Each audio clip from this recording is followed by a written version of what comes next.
Hello everyone, my name is Toscano. Today I will be discussing the topic of positivism. Well, this is one of the theories of the nature of science that I will be explaining. So first of all, I would like to start by saying what positivism is.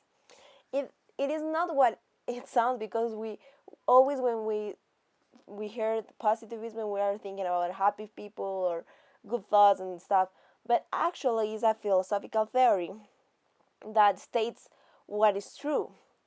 What we've been discussing in this class is that positivism is how we acquire knowledge.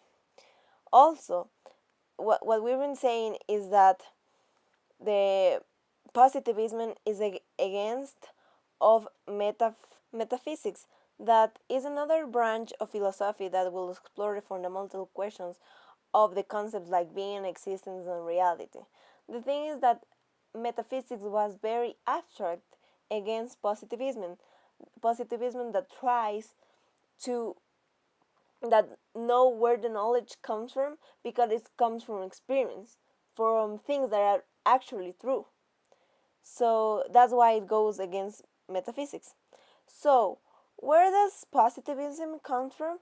Actually, it comes from France, because the father of the positivism is Auguste Comte, that is a French man that believed that the scientific method depends on the theory of observation.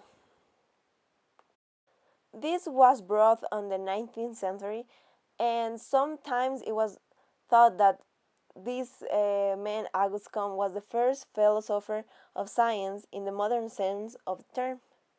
So we could explain a little bit what positivism tell us by saying that Comte was created or thought about positivism as a way of improving society.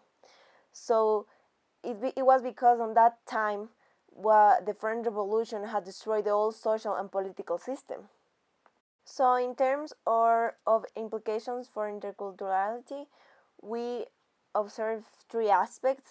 One of them was that culture cannot be studied objectively because as we see or as we've been studying, to understand a culture you have to be part of it. As we've seen in this class, sometimes it can be difficult to interact with our cultures because sometimes we actually don't understand it. And for us, that's very abstract because we don't live it. That's why, as positivism says, we need to experience to get that knowledge about that culture. That's why, according to positivism, is enough to, like, for example, read a magazine, watch the TV, to try to understand a culture. So I think the ontology or the truth about positivism should be that we need to try to avoid the topic, like I said, like I gave some examples before, to try to understand a culture.